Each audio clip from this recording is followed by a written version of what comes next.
Bonjour mes frères et sœurs. Je voudrais vous partager ce matin une réflexion sur le temps de Dieu. Nombre 9, verset 2. Que les Israélites célèbrent la Pâque à la date fixée. Il y a des temps fixés par Dieu pour ordonner nos vies.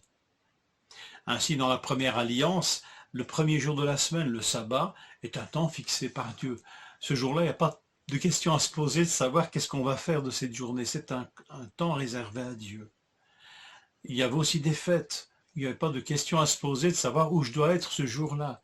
C'était un temps de rencontre fixé par Dieu. Pâques, Pentecôte, Tabernacle. Et même des situations exceptionnelles, comme celle entrevue dans ce chapitre que nous lisons, d'hommes qui ne peuvent pas célébrer la Pâque en temps et en heure, on trouve une solution et ils célébreront la Pâque le mois qui suit, mais au même jour. Mais voilà, c'est un jour fixe. Il y a des temps clairement fixés par Dieu pour le rencontrer. Dans la piété personnelle, nous pouvons voir des indications de temps aussi, qui ne sont pas données sous forme de commandement, mais sous forme d'enseignement et de témoignage d'hommes de Dieu.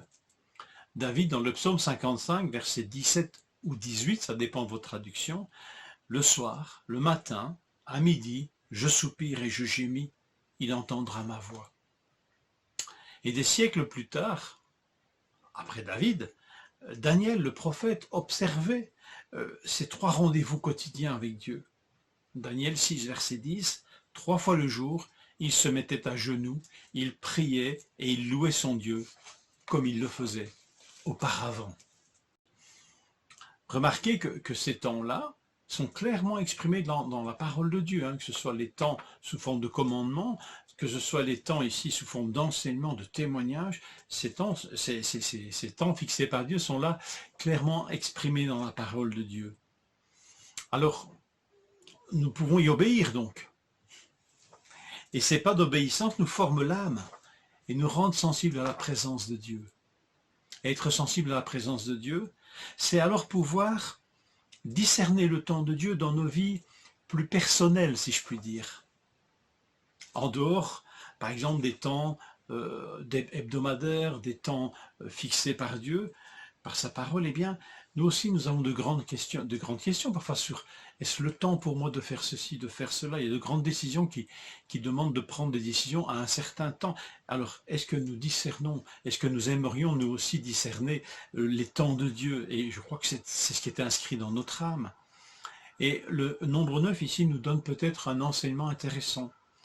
Avec la nuée, donc les versets 15 à 23, la nuée qui fixe en quelque sorte aux Israélites la durée, les temps fixés par Dieu pour rester à un certain endroit et les temps fixés pour le quitter et aller ailleurs.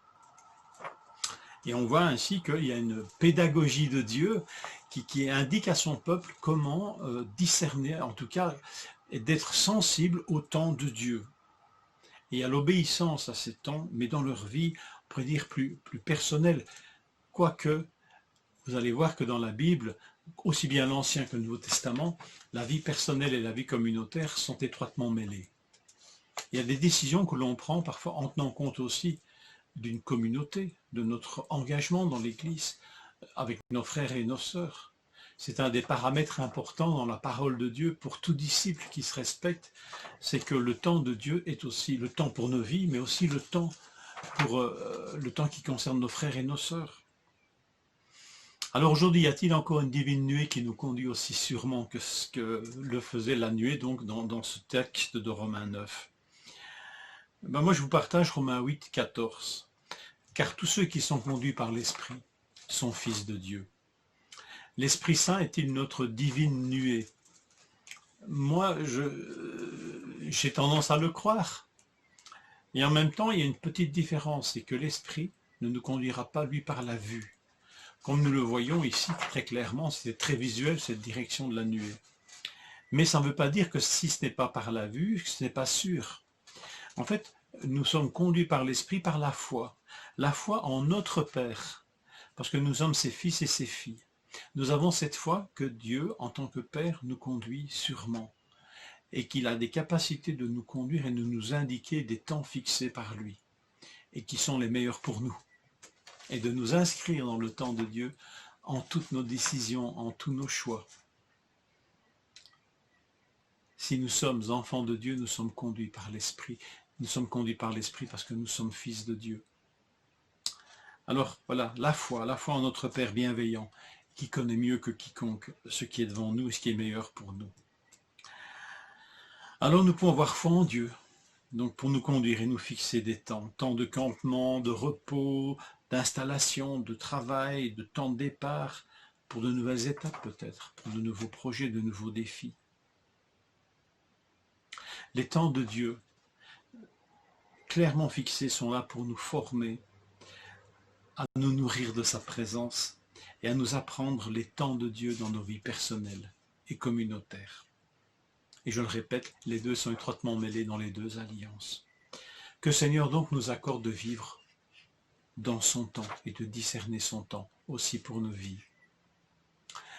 Alors voilà, apparemment c'est le temps pour moi de me taire pendant une semaine et le temps pour vous peut-être d'écouter, de lire la parole, de continuer sûrement à lire la parole et de discerner dans ces textes comment le Seigneur peut vous parler. Et de discerner la présence de l'Esprit Saint aussi dans vos vies et ses indications.